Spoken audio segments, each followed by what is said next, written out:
بسم اللہ الرحمن الرحیم۔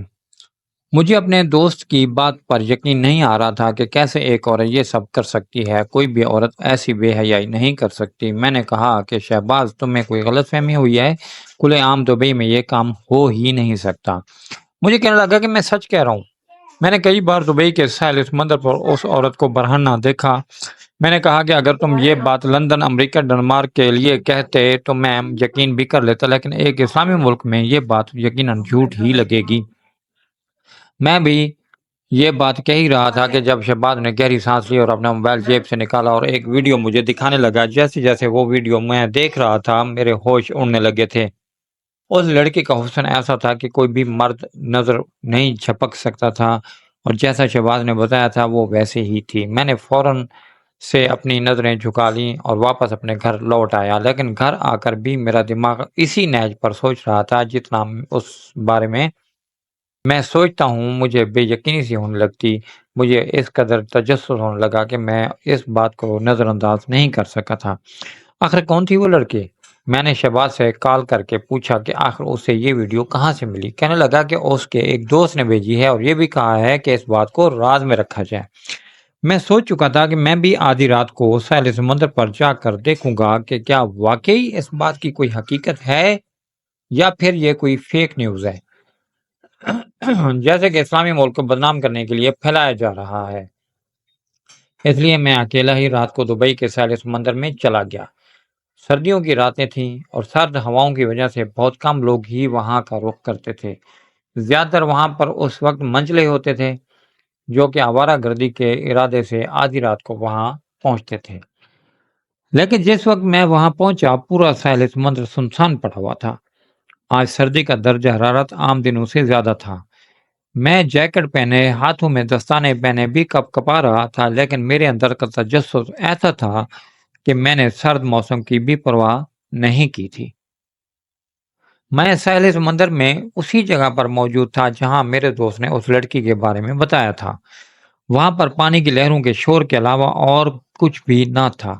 میں نے جیب سے سگریٹ نکالی اور پینے لگا۔ اس سرد موسم میں خود کو گرمانے کے لیے میرے پاس بس یہی حل تھا۔ مسلسل 2 گھنٹے میں نے سمندر میں نظر جمائے رکھی تھی، لیکن مجھے وہاں کوئی بھی لڑکی دکھائی نہیں دی۔ اب تو دور دور فجر کی اذانیں سنائی دینے لگیں اور ہلکی ہلکی صبح کی روشنی کی آمد بھی ہو چکی تھی۔ میری آنکھیں بھی نیند سے چور تھیں، اس لیے واپس گھر آ گیا۔ دبئی میں اکیلا ہی رہتا تھا۔ میری فیملی پاکستان میں تھی۔ گھر آ کر میں جیسے ہی اپنے بیڈ پر لیٹا تو گہری نیند میں سو چکا تھا۔ اٹھتے ہی فون پر جو خبر مجھے سنائی دی اس نے مجھے چونکا کے رکھ دیا تھا۔ میں نے کہا، شہباز، یہ کیسے ممکن ہے؟ میں آدھی رات اسی جگہ گزار کر آ رہا ہوں، مجھے تو وہ لڑکی کہیں نظر نہیں آئی، تم جھوٹ بول رہے ہو۔ تو کہنے لگا کہ میں سچ کہہ رہا ہوں، میں نہیں مانتا کہ تم رات کو گئے ہوگے۔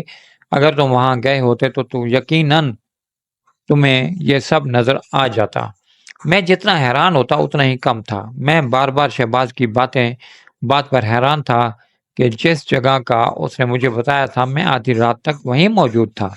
دن چڑھے واپس آیا تھا۔ پھر یہ کیسے ممکن تھا کہ وہ لڑکی میری نظروں سے مجھے چکمہ دے کر وہ سب کام کر چکی تھی؟ میرا ارادہ تھا کہ میں رات کو 12 بجے بھی وہاں پہنچ جاؤں گا۔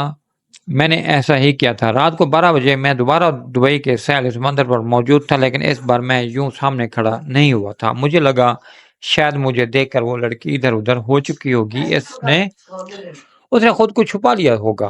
اس لیے مجھے چاہیے کہ میں یہ کام رازداری سے کروں تاکہ دیکھ سکوں کہ وہ کرتی کیا ہے۔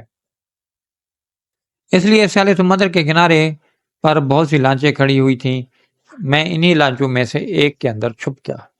جیسے جیسے رات گزر رہی تھی لوگوں کا رش کم ہو رہا تھا، لیکن کچھ منزلیں رات کے گزرنے کا ہی انتظار کر رہے تھے۔ جیسے ہی رات کے 3 بجے میں نے سمندر میں ایک لڑکی کو نہاتے دیکھا جو بالکل بے حجاب تھی۔ اس کا آدھا حصہ سمندر کے پانی میں تھا اور جتنا حصہ سمندر سے باہر تھا۔ اس وقت موسم میں وہ یوں بے حجاب ٹھنڈے پانی میں، وہ بھی رات کے اس پیر جب سردی کا زور عروج پر ہوتا ہے، کیسے سمندر میں نہا رہی تھی؟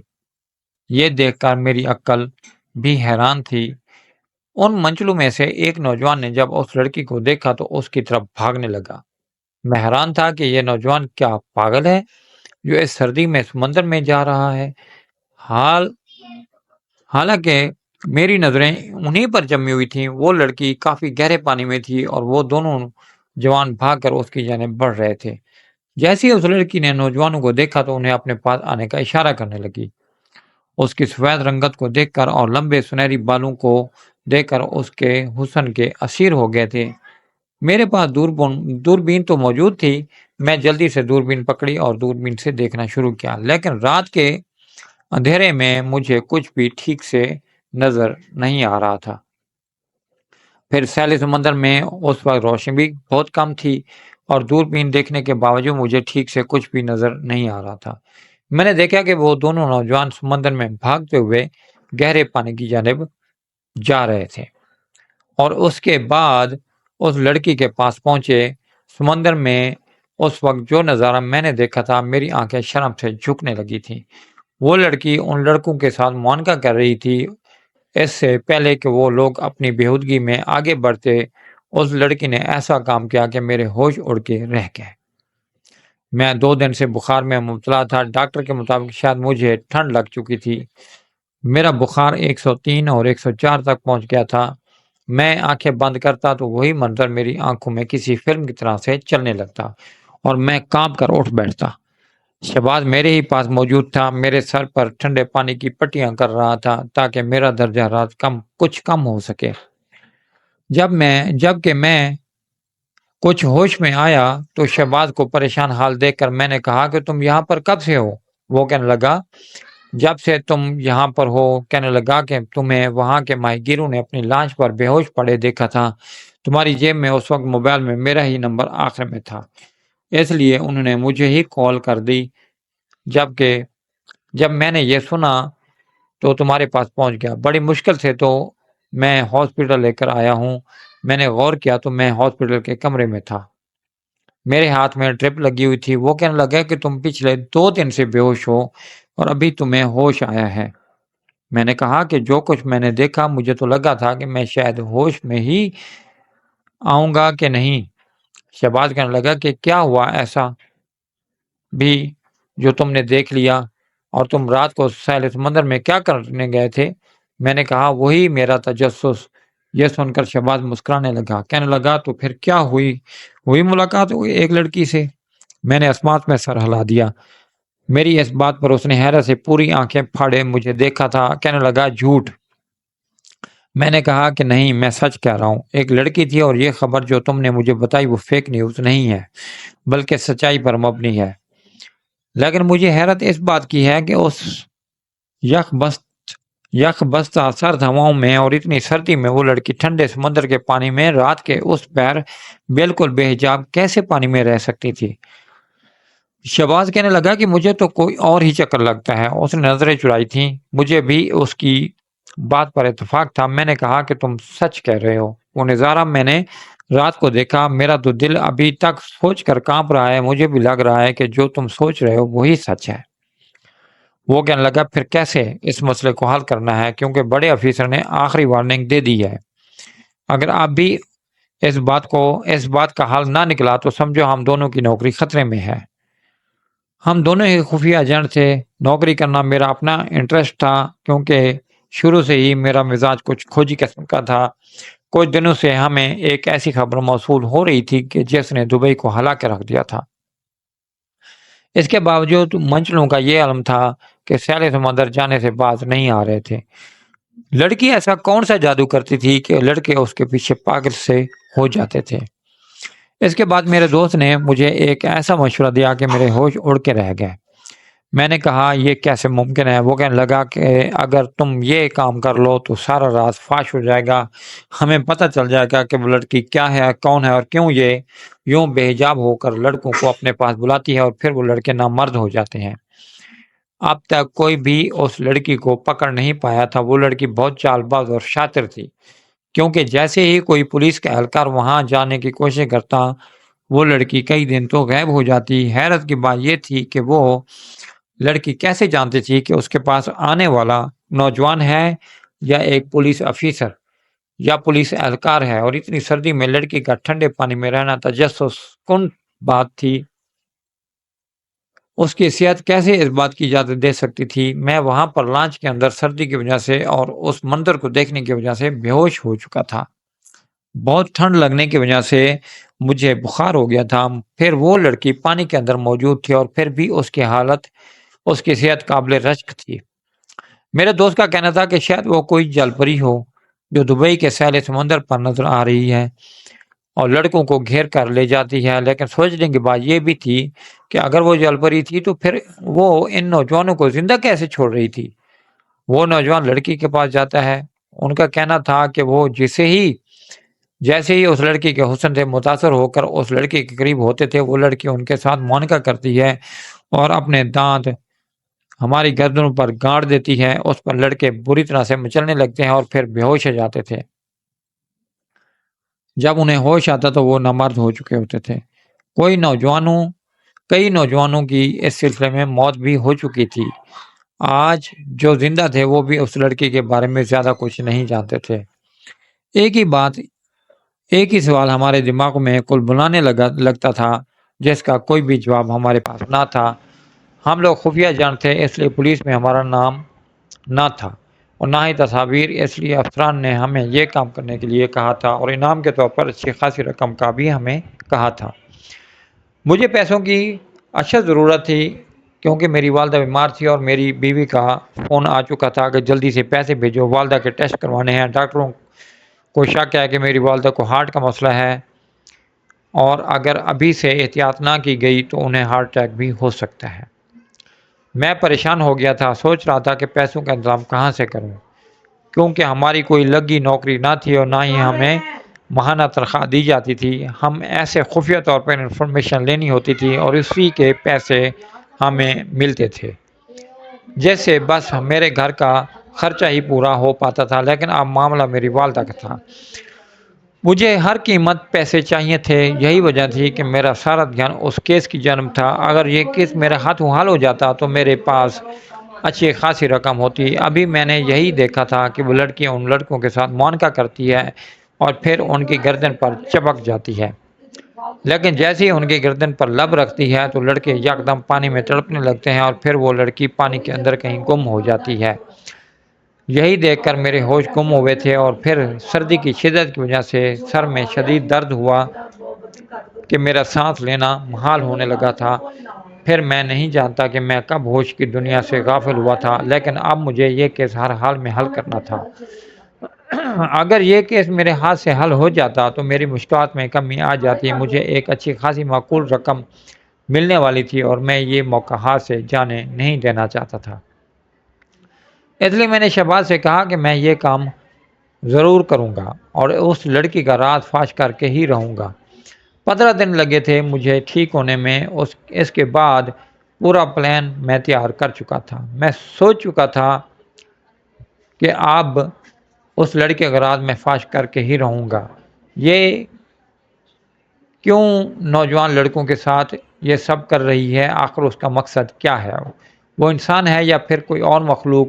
کیونکہ میرے دوست کا کہنا تھا کہ شاید کوئی جل پری ہے، لیکن میرا دل اس بات کو نہیں مان رہا تھا۔ اگر وہ جل پری ہوتی تو پھر وہ یوں نوجوانوں کو زندہ نہ چھوڑتی اور پانی کے اندر وہ ایسا کام کیسے کر سکتی تھی؟ یہ میرے دماغ میں کسی طور پر بھی نہیں آ رہا تھا۔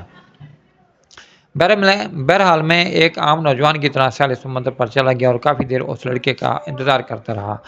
رات کے 3 بجے مجھے وہ لڑکی نظر آئی تھی۔ میں تیز قدم بڑھاتے ہوا سیل سمندر کی جانب جا رہا تھا، لیکن میرا دل زوروں سے دھڑک رہا تھا۔ میں نہیں جانتا تھا کہ میں زندہ واپس لوٹوں گا یا پھر نہیں، یا میرا حشر بھی کہیں ان نوجوانوں جیسا نہ ہو جائے۔ میں کچھ بھی نہیں جانتا تھا، لیکن میری مجبوریاں میرے آڑے آ چکی تھیں۔ میں نے سوچا کہ زندگی میں رسک لے لینا چاہیے۔ اگر میں کامیاب ہو گیا تو میرے سارے مسائل کا حل ہو جائے گا، اور اگر ناکام ہوا تو شاید مجھے زندگی سے ہی ہاتھ دھونا پڑ جائے گا۔ یہاں پر کچھ بھی ہو سکتا تھا۔ جیسے جیسے میں قدم بڑھا رہا تھا میرے دل کی دھڑکنیں تیز ہو رہی تھیں۔ ایک خوف بھی میرے اندر سرایت کر گیا تھا کہ وہ واقعی ہی کوئی جل پری ہوئی تو پھر میں اس کی گرفت پہ کبھی بھی باہر نہیں آ سکتا۔ اور پھر یہ بھی سوچا کہ ہو سکتا ہے کہ میرا کیا جانے والا وار کامیاب ہو جائے اور میں اس لڑکی پر قابض ہو جاؤں۔ بہرحال جیسے میں پانی کے اندر جا رہا تھا وہ لڑکی مسکراتے ہوئے مجھے اپنی جانب بلا رہی تھی۔ وہ بےحد حسین تھی، سفید رنگت کی مالک تھی، سنہرے لمبے بال تھے جس سے اس نے اپنا بے حجاب وجود ڈھانپ رکھا تھا۔ جیسے جیسے میں پانی کے اندر جا رہا تھا، سرد ہوائیں اور ٹھنڈا یخ پانی مجھے کانپنے پر مجبور کر رہا تھا، حالانکہ میں نے اپنی حفاظت کے لیے بہت سی میڈیسن کھائی تھی تاکہ مجھے ٹھنڈا پانی نقصان نہ دے سکے۔ میں اپنا پورا ٹریٹمنٹ کرنے کے بعد ہی پانی میں جا رہا تھا، لیکن پھر بھی ایک انسان ہونے کے ناطے مجھے سردی محسوس ہو رہی تھی۔ بہرحال میرے جذبے عروج پر تھے، اس لیے میں آگے بڑھنے لگا۔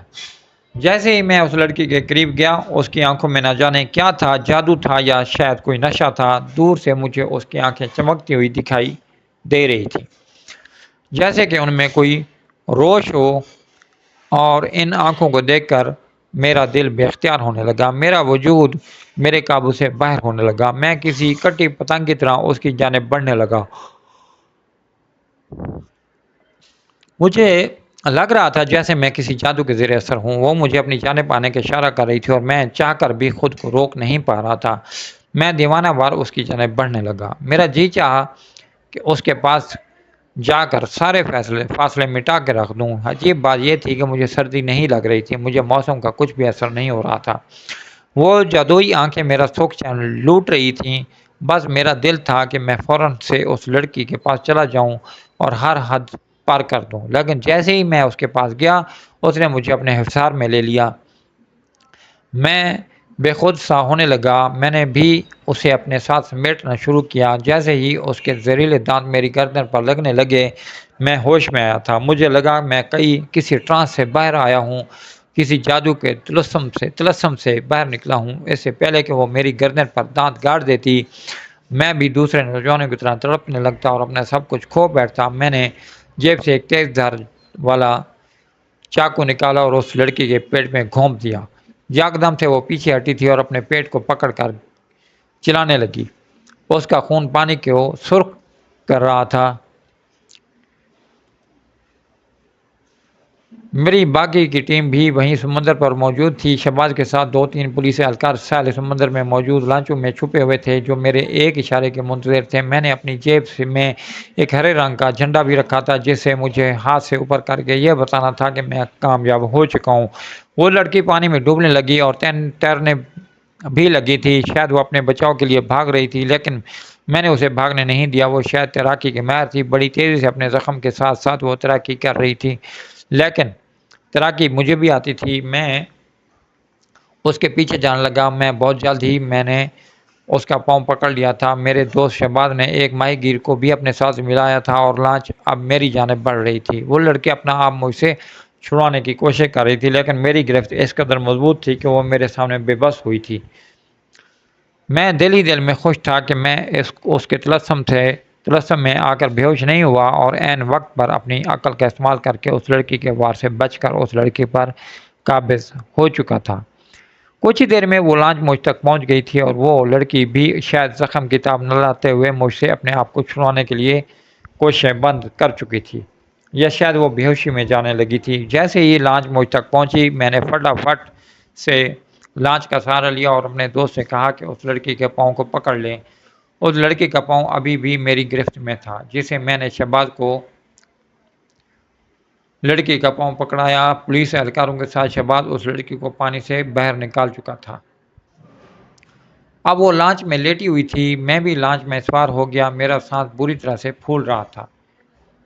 اس لڑکی پر ہم نے چادر ڈال دی۔ وہ لڑکی کچھ ہی دیر میں بے ہوش ہو چکی تھی اور اس کے زخم سے ابھی بھی خون بہہ رہا تھا۔ وہ ایک انسانی لڑکی تھی، کوئی اور مخلوق نہ تھی۔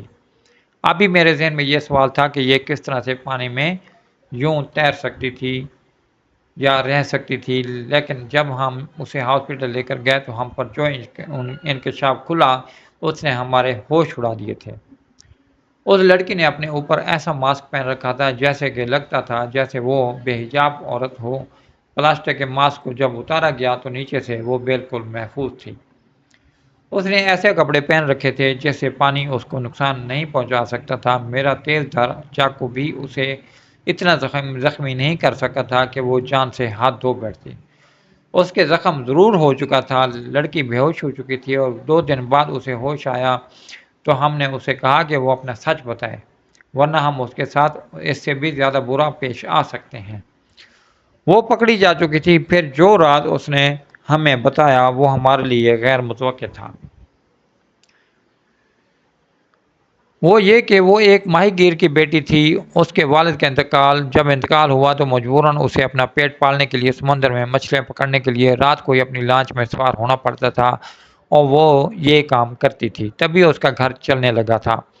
لیکن ایک دن سمندر میں بہت سے مچھلے آئے، وہ سمندر میں ڈوب رہے تھے اور اس لڑکی سے مدد مانگنے لگے کہ وہ لانچ میں ان کو کنارے تک پہنچا دے۔ وہ سب لڑکے تیراکی جانتے تھے اور تیراکی وہ لڑکی بھی جانتی تھی، کیونکہ ایک ماہی گیر کی بیٹی تھی۔ کہنے لگی کہ میں نے ہمدردی کے ناطے انہیں اپنی لانچ میں ان لڑکوں کو بٹھا لیا، لیکن ان 4 نوجوانوں نے میری عزت کو برباد کر کے رکھ دیا۔